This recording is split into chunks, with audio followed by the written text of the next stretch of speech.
What is up, you guys? This is MiniSuperHeroesToday. Hey everybody, welcome. I'm Jonathan with MiniSuperHeroesToday, and I'm here with John Michael Morris, who was young Hank Pym in Avengers Endgame, which is really cool.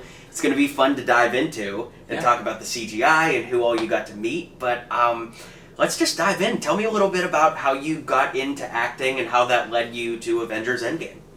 Man, that is a long story, but I started acting when I was like 7 years old. Sure.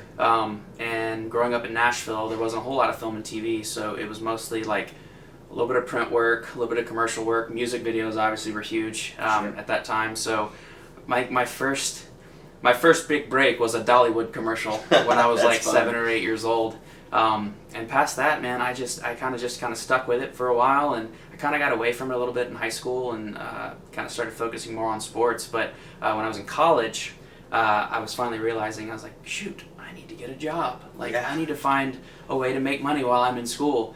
And I was like, oh yeah, I used to act. I'll get back into acting because that's so lucrative. Exactly, too. so lucrative right off the bat.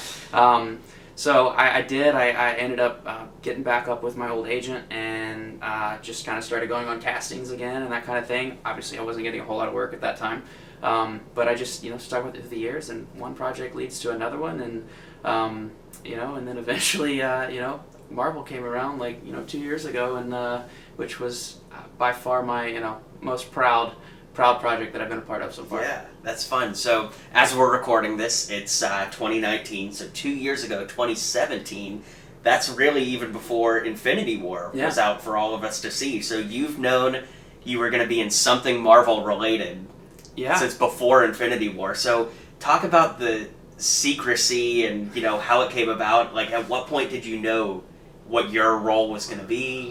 When they finally, officially booked me on it. So it was like a couple-month process, really, because I remember getting the audition, and it was for a Marvel Untitled project, is all it said.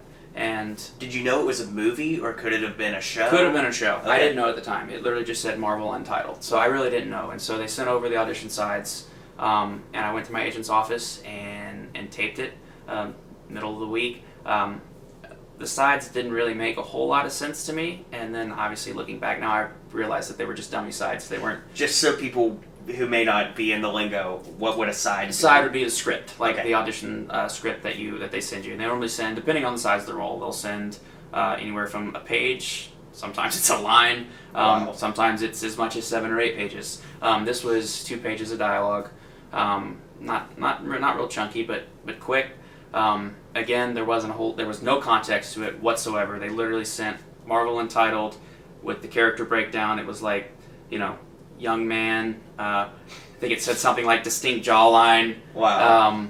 And could play, late 20s to early 30s. Okay. And that was all it said. Sent the sides. There was nothing, no background to the sides. So I learned them. I kind of put my own take on it. Yeah. And did it. And you as an actor, you audition so much that as soon as you do an audition, you almost forget about it because you're auditioning all the time and you're booking so little that you just, once you do an audition, you kind of move on to the next thing and you forget about it. So I had even forgotten about it, and this was like June or July that I auditioned, and I was actually driving to Houston, Texas, with my girlfriend on a little trip, and I got an email from my agent. It was like, hey, you're being pinned, put on hold, essentially, for this Marvel Untitled project. Wow. They want you to hold these dates available. Basically they have first right of refusal on you. And I was like, okay, that's awesome. Still don't know what it is, but cool. So that happened at the end of July, and then August came. Still hadn't heard anything. So I followed it with my agent. I'm like, hey, do we know what's going on here and what this is? And we're like, we still haven't heard. We'll follow up with casting, blah, blah, blah.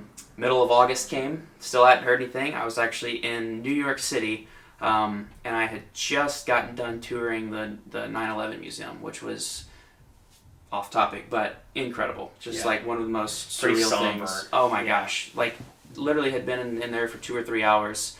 I was there with Chelsea, my girlfriend, and we came out of there both just having not talked to each other for 2 or 3 hours because you just get so lost in all of that. And like you were saying, it's a very somber feel the whole time you're in there. And so we had just walked back out onto the street, or right below the Freedom Tower, and I'm just like, wow, that was heavy. Like, I need to, like, decompress for a second. And so I was, like, went through my phone because I hadn't been looking at it, and I was, like, catching up on text messages and checking emails and that kind of thing. And I had an email from my agent with that same subject line, Marvel Untitled. And it was like, hey, they're booking you, so make sure you keep those dates. I'm like, well, this is awesome. Wow. I still don't know what this is. And I have a buddy who's a big Marvel fan. And so he had kind of been speculating the whole time, like, this is shooting, and this is shooting, and this is shooting. It could be this, it could be that. I'm like, I don't know. We'll find out.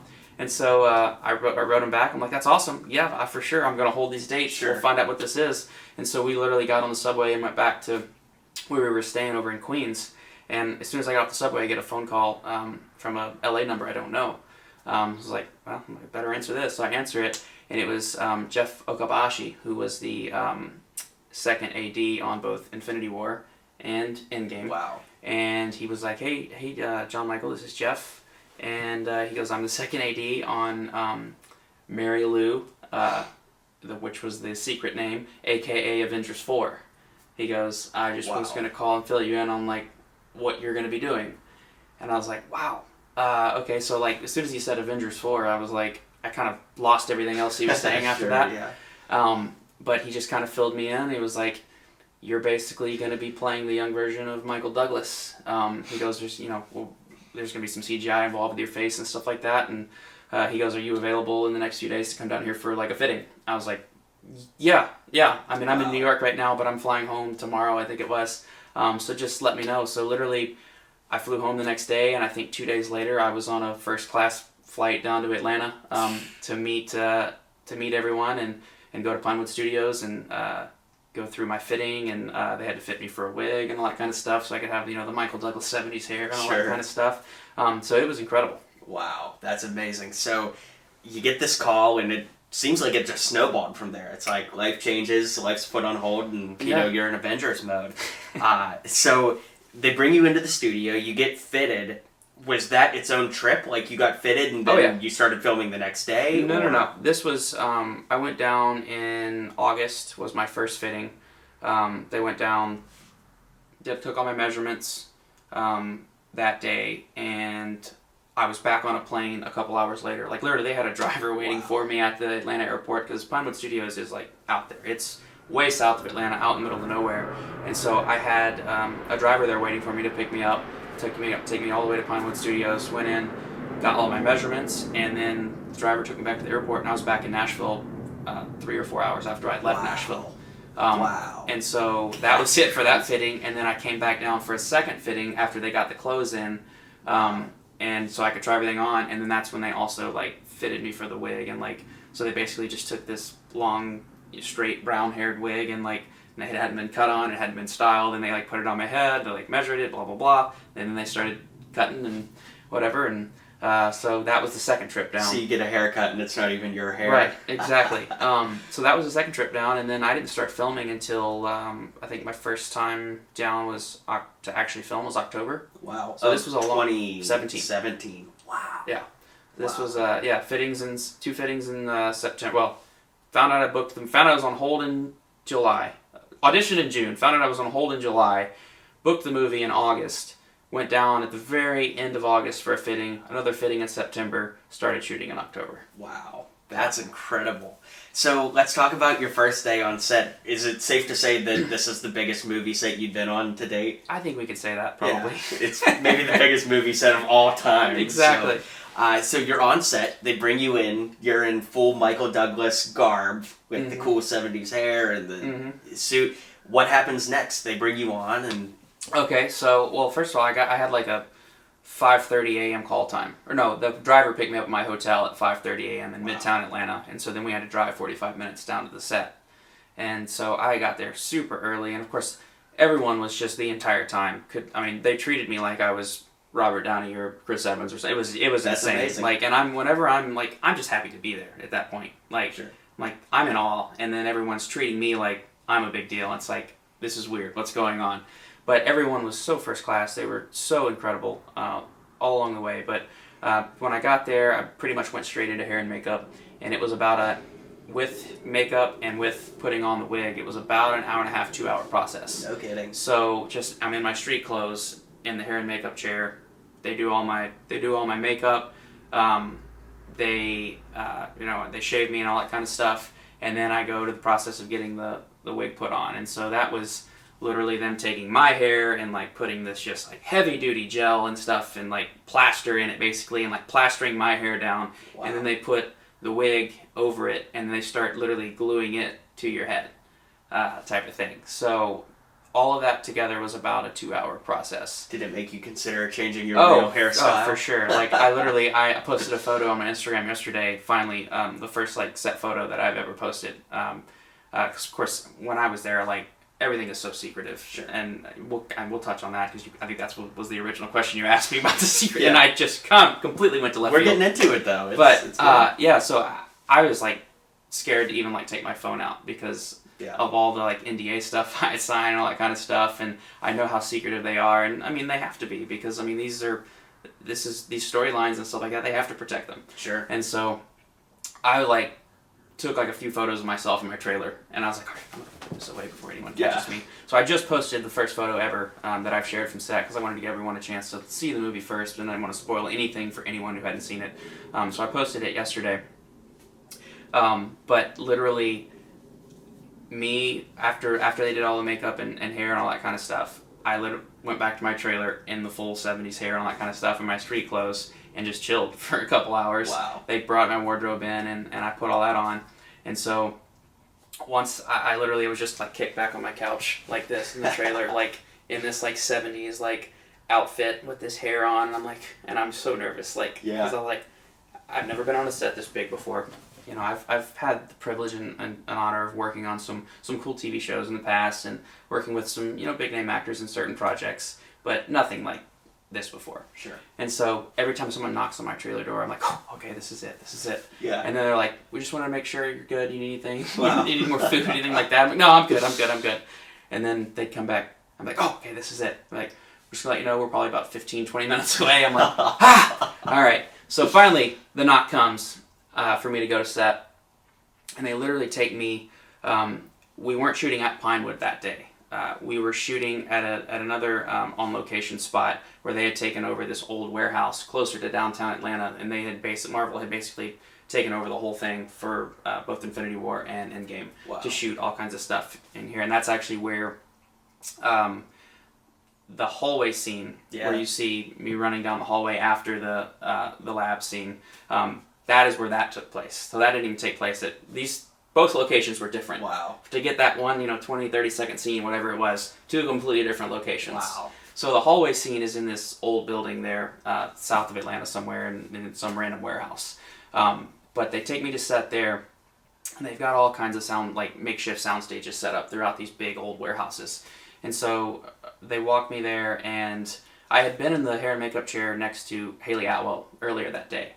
And so we had a chance to meet, and I didn't know the nature of what she was going to be doing or anything, obviously.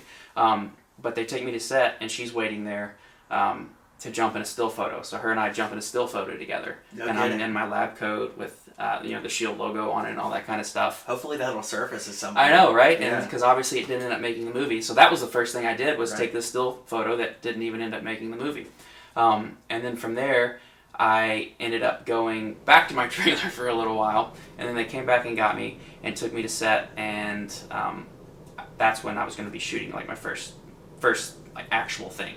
And so I get there, and of course my heart's racing as I walk up, and there's just all these people, and you see the cameras and the lights and just a million people running back and forth. Like, I mean, literally time is money when you're on a production this big. So everyone's just kind of like hustling and making sure they're getting where they need to be and type of thing. And so I walk up, and the AD, or I'm sorry, the PA that kind of was showing me around, like kind of hands me off to production there, and like, this is John Michael. And so they started introducing themselves, and like I'm trying to because I'm bad like remembering names when I first meet people. So like I have to repeat it in my head as soon as I meet someone, so that I can try and remember. So I'm like trying to repeat all these names. I'm meeting all these people, and then I get introduced to Joe Russo, and I'm like, all right, Joe. I'm like, oh, Joe, okay. Sure. All right. And so then he's kind of telling me what we're going to be doing there in that particular scene. And then this dude in in army fatigues, kind of walks up, and he goes, and this is Chris. He's going to be in the scene too. And I was like, nice to meet you, Chris. And I was like, oh, Chris, like the Chris, like Captain America, Chris. Wow. So everything's coming at me so fast, and like I'm just trying to process everything, and I want to make sure that I do my job right. But then I'm meeting all of these people, and it's like, okay, just chill. Just calm down. Like, you think about how many people, like, the highlight of their life would be to shake Chris Evans' hand. Right. And you just did that, and Joe Russo, and you're about to film Avengers 4, and it's unbelievable. So, like, I can remember, even though I had obviously in this hall, we were shooting the hallway scene with me running down the hallway. That is literally all we were about to shoot, and this was a 30, 40-minute process. Wow. For that one shot down there. And so I had no lines, obviously, there. And so, but even then, like, my heart was just racing as I got, like, on my mark. And they had just kind of explained to me what I was going to be doing. We're going to have you turn the corner here. We're going to have you kind of push these people out of the way. Sure. And then Chris is going to be ducked here in this doorway here, and then he's going to duck past you after you run by. I'm like, all right, cool. But even before, like, we did the first take, I just remember my heart just racing. I'm like, all right, don't trip, don't fall, don't, just do what they need you to do. Yeah. And so, we got action, and then I kind of took off around that corner and just took off down the hallway, and then from there it was like, okay, I can relax now. So we did that a handful of times, and that was literally my first day of shooting on set, and I went back home to Nashville. Wow. And I didn't come back until I think it was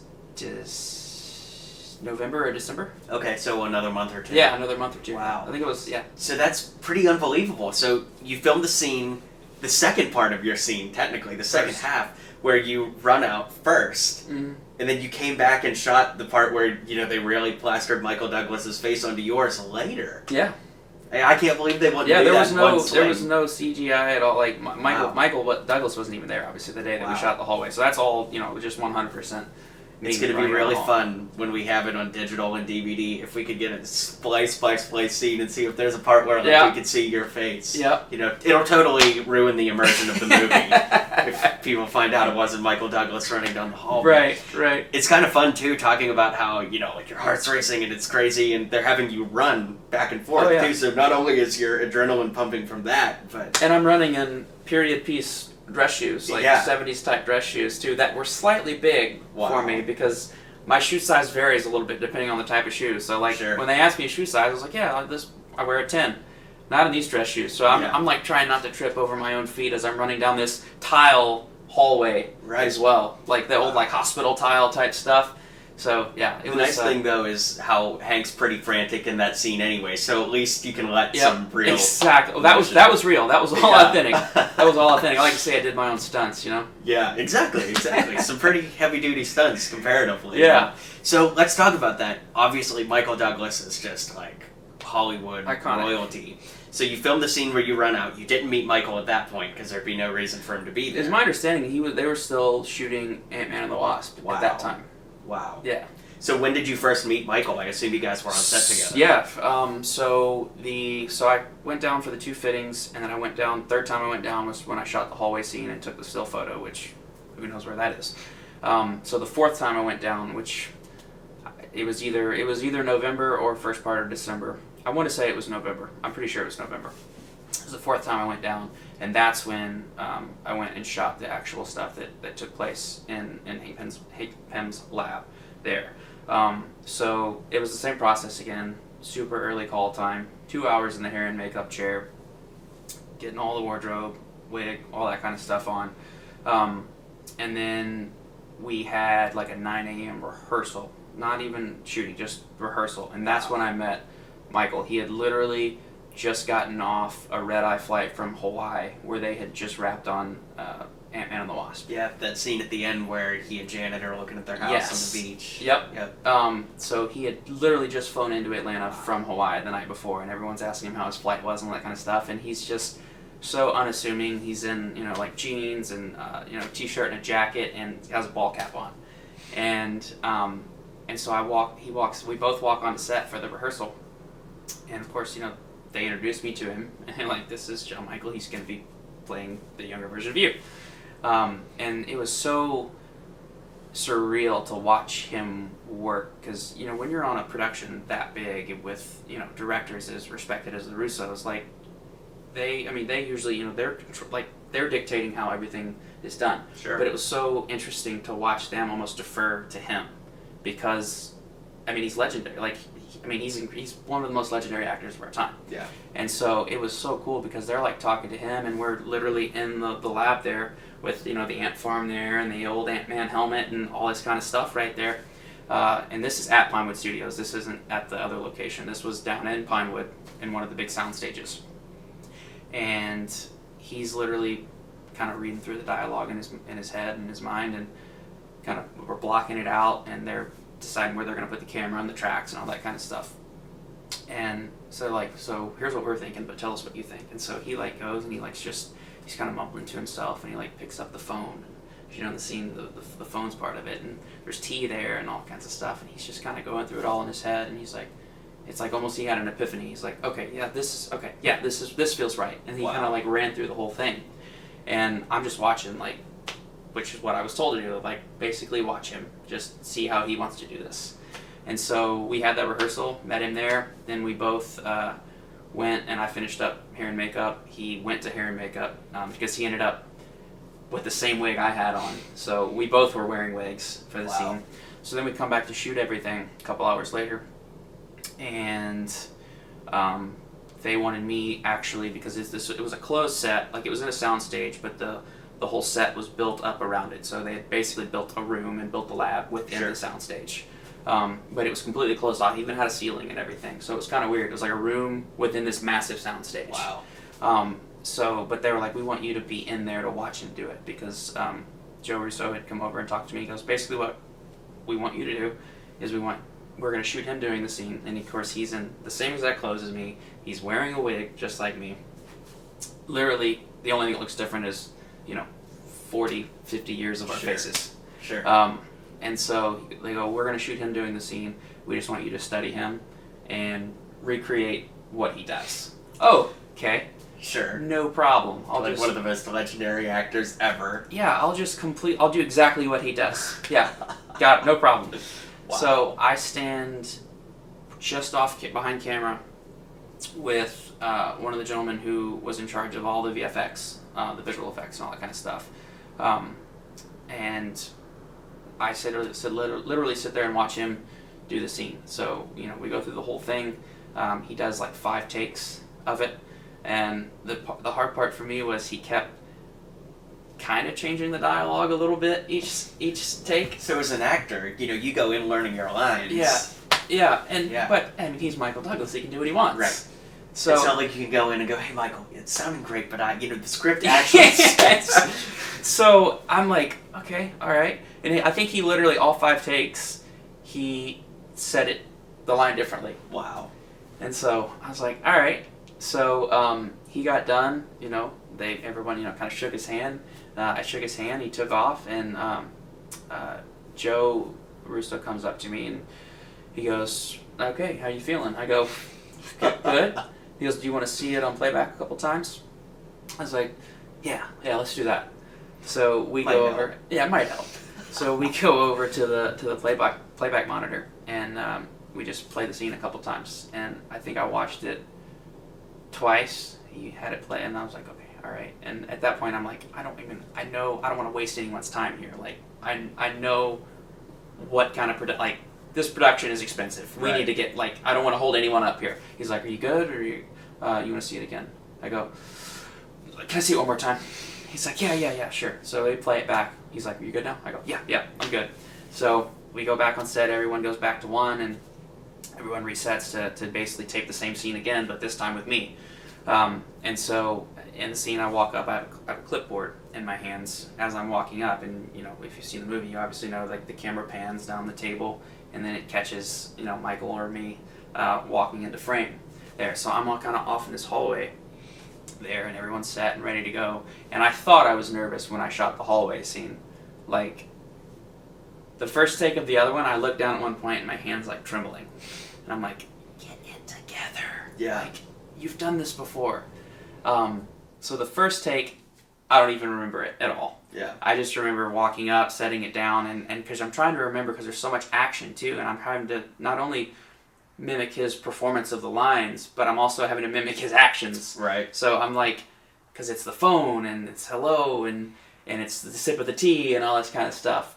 And you don't think about this when you're the moviegoer sitting there with your popcorn and Right. your bucket on opening night. It's like, it's really intricate. Even these small, tiny scenes. Yeah. So we did it probably another 4 times after that, and they said, cool, I think we got it. And I'm like, really? And I'm like, does that mean like I did a good job, or does that mean that was hopeless, we're not getting it, Yeah. let's move on type of thing? But or does that mean you've got another guy in a wig? Right, exactly. And, yeah, there's give him another a guy shot. right over there ready to go. Let's get this this jump out of here. But from there, I ended up going, and they did scans of my entire body and that kind of thing. Wow. So I think from there, I went to another soundstage, and they literally scanned my legs, my hands, like just basically made me a computer graphic. When you say scanned, tell us a little bit about that process. Are you in like some big like cloning chamber or what? For this stuff, literally, it was me just standing in a it was basically if you're in a photography studio with lights and like drapes all around type of thing. I just stood there and they brought Kind of like this. Exactly. Right. Exactly. Lights. It was very bright, but they literally brought down like a little handheld. It looked like almost a hairdryer, and they just kind of like would have me hold my hands out or whatever, and they would just take it and like go up and down and like just have me flip my hands over and do this and this and that, and that was really that was the process, and I could see it all like being brought into this one computer, like which was very interesting. It was like these like heat sensors, like you would see like where my skin was, like you would see the red of like my hand type of thing. So it was a mind-blowing process. It really was. I'm like, well, I can't wait to see how this all comes together. But I wrapped that day. That was day 4 on set. And they're like, you will have to jump in a VFX machine and do your scene again. But that won't be for a little while. We'll probably end up flying you out to Los Angeles to do that. We'll just, we'll let you know. I'm like, I was like, all right, cool. So that was that. And then they did once again reach out to me in December. Like, hey, actually, we brought the VFX machine here to Atlanta, so we're just going to bring you back to Atlanta, and you can do it here. So that was 2 weeks before Christmas, 2017. Wow. I went back down for the 5th and final time, and I literally I didn't have to be in full wardrobe, but I did have to do the makeup and the hair. So they did the whole wig thing again, and at that point, I had messed up, because I knew it was Christmas time, so pretty much most all productions shut down at that point. And so I had gotten my hair cut, and I had them do a 1 guard all the way up the sides and the back. Cause I was like, it'll have time to grow back out over Christmas, and I kind of want to do this like really cool hard fade type thing.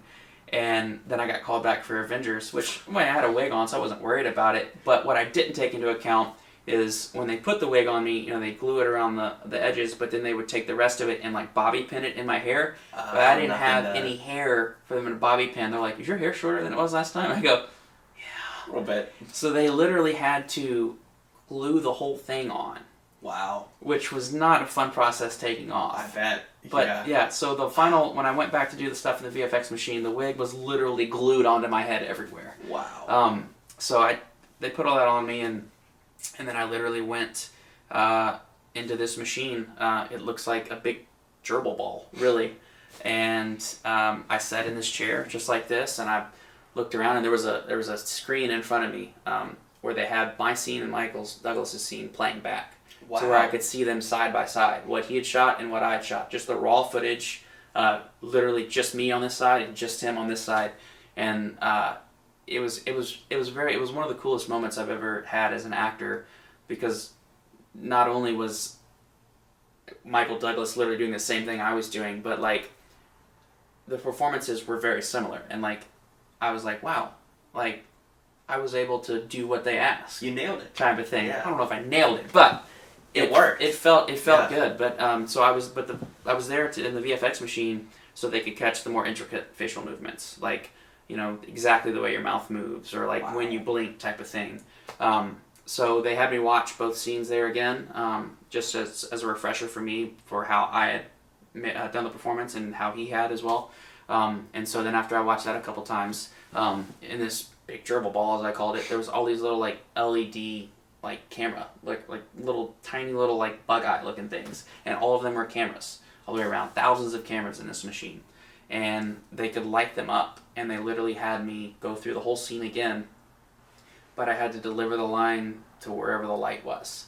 And so literally I would go through the whole dialogue scene, act like I'm answering the phone, but not bringing my hand up, because this is just all about catching the facial movements. Yeah. And so I would literally they're like, just follow the light and deliver your lines to the light. So like, it's weird because it's like, this camera will light up, this camera, and then this camera will light up. So I have to like turn my face this way. Wow. And so I'm just, going through all the dialogue again in that machine. And in some regards, that sounds harder. It was. Yeah. Because I felt very stiff doing it. And you don't have any props to rely on. No. I mean, you said you were sitting there, so... Sitting there. Yeah. And as an actor, like, that's the hardest part to me about auditioning, is you don't, like, once you're on set, to me, it's much easier because it's just like me and you having a conversation. Sure. You have the props, you are doing normal human functions. But when you're auditioning on an audition tape and you don't have the props or whatever, you're like trying to create this whole scene when all you are is sitting behind lights and a camera right there. And so auditioning has always been the hardest thing for me, because it's like I have to, and that's what I've had to improve upon throughout the years, because going back and looking at my early audition tapes, it's rough to watch. It's probably still sometimes rough to watch, but you can see the progression as I've learned and studied and been in acting school and studied with coaches, kind of thing, where it's all about creating that scene. So being back in that chair was kind of like this. It was almost felt like I was doing an audition tape again, because I'm literally standing there and I can't really move out of that one spot, just like when you're auditioning and you're in on your mark for the camera. So it was definitely more difficult than actually shooting the scene itself. Wow. That's crazy. Well, so then you go through and you do all of that. You said you met Joe Russo. Yes. You met Chris Evans. Yes. Did you meet any other Avenger people? Obviously, I met Michael Douglas. Sure. And then... Duh. Yes. The day I was there at the VFX Machine shooting that stuff, I'm in the machine literally going through my scenes. I've done it a couple times. And then then everything stops and I can hear him having a conversation outside the machine. And... they're like, hey, Joe Michael, can you hop out real quick? Scarlett's going to jump in and do a couple things. I was like, okay. And I get out, and Scarlett's standing right there. And Scarlett Johansson. ScarJo. Sorry, not all of us are on a first name basis. Sorry. Yeah, neither are we. But, so Scarlett Johansson's standing right there, and she was on set that day to do some of her action stuff where they... use the double for her, but they needed to like catch her face and stuff. Sure. So that they wow. She couldn't have been sweeter though. Like, I got out, she's like, sorry. I'm like, oh, no worries. Yeah. No worries at all. So she was very sweet. I introduced myself to her and she introduced herself, and like as if she needed an introduction. Yeah. I know you too. You're great. I usually, when I'm on set, I like to gravitate towards the craft services table, which is where they have all the snacks and whatnot. So I just kind of took a seat by the craft services table while she did her thing. And then, which was cool, I got to see some of the footage that she had shot in the movie, obviously. What did you see? Do you remember? It was an action scene, and I think it was actually, I'm pretty certain actually that it was stuff for Infinity War, and it wasn't even Endgame. Wow. Because it was an action scene where she was, kicking tail. And I don't recall anything like that in Endgame, do you? I almost hate to say it because it's like bursting my bubble, but she really didn't do much butt kicking in Endgame. Exactly. We see her on the farm with Thanos, and then they're all moping around the compound, and then they find out about time travel, and she goes to Vormir and jumps off the cliff. Yeah. So I'm pretty sure it was for Infinity War. Wow. Yeah. So at this point, this is December of 2017, so this is still 4 or 5 months, before Infinity War even hit theaters. Which is funny for us common people. December of 2017, we would have still been seeing Thor Ragnarok in theaters and been like, "Oh, this is so cool!" And here you are watching scenes from Infinity War. And, and then Marvel Studios is down there, making 2 of the most epic superhero movies of all time. Yeah, it's insane how all that works. Yeah, but I mean, it's incredible. Wow. Well, I've got some questions here from some people on YouTube and Instagram, so we'll just kind of dive through them. So thanks to everybody that submitted questions. So this one was really interesting. This is from Point Break Customs on Instagram. And he asks, are the mocap dots that they put on your face annoying to wear? What's that like? Okay, so for me, I literally, only time I had dots on my face was when I shot the scene in the laboratory, and they literally took a Sharpie and dotted my face. And I, from what I understand, it was because our bone structures were so similar. Wow. They didn't have to like go the extra mile to do all the other stuff. So I literally just had black Sharpie, like Sharpies that you would, sign something with. They just dotted, particular points in my face with that, so I didn't even know it was on. Was it stuck on your face for a while, or did they have some kind of Marvel magic to get it out? Yeah, the hair and makeup people took care of me, and they got it off before I left. But if you actually look at my Instagram and the picture I posted yesterday, you'll see the very first... I posted a slide of like 4 different things. The very first one is a selfie of me, and I have the black dots all over my face. So that's all I had. So I didn't even know they were on there until, I look in the mirror and it's like, gosh, it's like chicken pox or something. Wow. Yeah, so they're not really annoying. It's not like beads they stick to. It's just Sharpie dots. Just Sharpie dots. Wow, that's crazy. So this question is from Stephen Warner on YouTube, and while it's not Avengers spoilers or tell-all kind of question, it is something interesting. Stephen wants to know, what kind of food did they have on set for you? Anything and everything you wanted. Steven, literally, it was... I would put on so much weight if I worked on a set like that every day. But they literally had everything from every snack you could ever want to all the craft services table. Like, all the snacks you dream of as a kid to, like, the healthier snacks you should eat as an adult. Right. To, the actual meal tents where people cooking literally whatever you wanted, from steaks to chicken to pastas to sandwich stations. Wow. Amazing dessert spreads. They had everything. Like, I can remember one day I wrapped before lunch and I just hung around for lunch, because like they have certain set, like you can get food all day long at, in some capacity, but they have like set like, lunchtime and dinner time where they have like the great stuff, like the caterer, because they have a full-time caterer on staff. They do breakfast when you get there and lunch and dinner and all that kind of stuff. Food was insane. Like, you name it, they had it. So LegoTime _KW on Instagram asked, how awesome was it to meet the actors or directors? And I guess the way we can frame this is, of course we talked about who you met and we all know, but what was that like? Like, are you a Marvel fan? Were you into it? Were you like, for sure. Like, anytime, you meet people that you're used to seeing on television or in a movie or whatever, and, on late night talk shows, it's like, it's kind of a, surreal moment. And in no means am I like, like a fanboy type thing where I ever have those moments, but it's still like, it's really cool. And for me, it was like especially cool because, as an actor, you grind out for so long, and it's usually for such little reward that when you're literally been hired to be on a set with actors like a Chris Evans or a Scarlett Johansson or a Michael Douglas, like, much less all three at the same time. It's like, it's a surreal moment, and so yeah, for me it was like,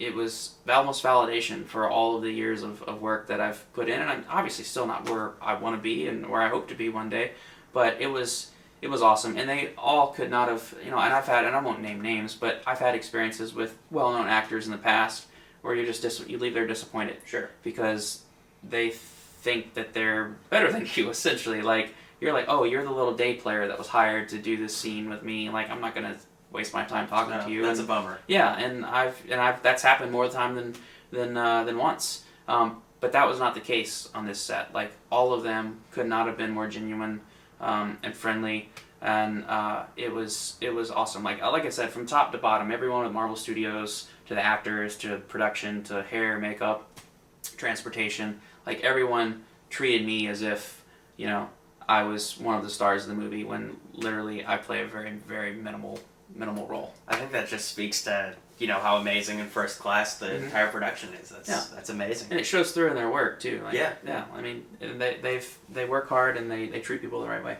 Awesome.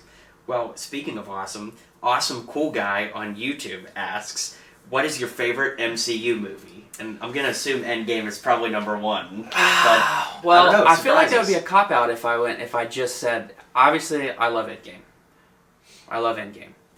but I have to be honest. My favorite MCU movie is Infinity War. Yeah, Like, mine too. it is, from start to finish, it's got everything that you want in a movie. It's, so many of these, some of these comic book movies, they feel like comic book superhero movies, but this feels like the most awesome comic book superhero movie, but also a comedy and also a drama, and you feel all of the emotions in it, and it is like non-stop action from the beginning to the end. And I can just remember multiple scenes in the movie where I literally got chills during Infinity War. And my experience with Infinity War was awesome, because since I had already shot Endgame and was part of that whole family, I got invited to the Atlanta casting crew premiere of Infinity War. So I got to see Infinity War before it was out. And they held that premiere at the Atlanta Fox Theater, which is this old, beautiful performing arts theater in Midtown Atlanta. And it seats about 2,500 people. And it's 2 stories. Like, it's got the lower level and then the upper, the upper deck. And so that's where they had it. And it was completely packed. So the first time I saw Infinity War was with 2,500 people, all of whom either worked on the movie, were in the movie, or had family who was in or on the movie. So it's everyone, special. With just like a vested interest, and everyone knew Infinity War was going to be epic. Sure. And so watching it in a theater, I equate it to like being at like a massive sporting event, like a big playoff game in the NHL, or I've been to a World Series game myself. Yeah, obviously there wasn't as many people there, but for a room that size, 2,500 people, like, people were screaming and yelling. Like, it was insane. Like, the cheers that would happen, the gasps that would happen. So the first time I saw Infinity War, it really stuck in my mind. And so now every time I go back and watch it again, like, I feel those moments. Yeah. Like, how special. It's incredible. And like, I just watched it again a week or two ago, and the scene where they're fighting at Wakanda, and Thor shows up, or first Stormbreaker shows up. Like, that whole scene, like, in the theater, the place went absolutely nuts. And so I'm getting chills right now thinking about it, because literally I was sitting on my couch in my living room the other day watching it by myself, and that scene came on. I'm like, it is so the good. best. Yeah. I saw it with the common folk here at the Regular World Movie Theater, and it was pretty hype. But to see it with the people that made that magic happen, that had to be pretty special. It was awesome. It really was. So our final question here comes from Marcus Kipper on YouTube, and it's the question we're all burning to know. Do you think that your version of young Hank Pym will show up in any future Marvel movies? I don't know that I can even really comment on that too much. Maybe that's the answer. The question, the answer would be, it's a possibility. Yeah. That's all I know. I don't know for sure, but I was told 2 years ago it was a possibility. But that's all I know. That's all I'm going to say. And there's a Marvel sniper looking at us right now. Oh, gosh. So I better get going. Leave it at that. But before you go, I want to give you these. I made a YouTube video the other day. These are custom figures of you and Michael Douglas in Lego form. So you can add that to your Avengers collection. These are awesome. This, of all of the items that I have, this is by far probably the coolest now. Oh, my dude, that's cool. That's amazing. Well, John Michael, thank you so much, man. This has been a real pleasure. Thank you so much. If people want to keep in touch with you, see what you're up to, where can they find out about you? You can find me on Instagram, John Michael Morris, or my handle is TheJM Morris, because every other form of my name was taken up when I got my Instagram. I was a little late to the game on that. Instagram's probably the best place to keep up with me. Do a lot of stories. Sure. Post a little bit here and there. Try and be funny. So cool. Hopefully I won't waste your time too much. No, it's all good. And here on Mini Superheroes Today, a lot of the people that are watching are younger. So do you have any advice for anybody that wants to get into acting or really just follow their dreams? Because here you are making it happen. Well, I literally was going to say what you just said. Literally follow your dreams. Like, don't let anyone tell you that you can't do it. Be a good person. Treat people the way you want to be treated. And just literally don't take no for an answer. Just keep grinding. Like, there are so many times throughout your life in anything, whether it's a career or school or whatever it is, where you're like, oh, I'm so beat up, I want to quit. Like, but you just got to keep plowing forward, and just always put your best foot forward in everything that you do. And like I said, treat people the way you want to be treated, and it all seems to come back around. So. Well, that's some pretty sound advice. So, thanks for tuning in, guys. I know this has been a pretty extensive, long interview, but John Michael Morris, young Hank Pym, the man, the myth, the legend. Be sure to follow him on Instagram. Leave a comment below. Let me know what you thought. Let me know who you'd like to see interviewed next. Of course, probably Downey or Evans, but yeah. That would be... If you liked what you saw and you liked what you heard, feel free to click that subscribe button for more LEGO content coming in the near future. So, thanks for tuning in to today's video, and until next time, build on.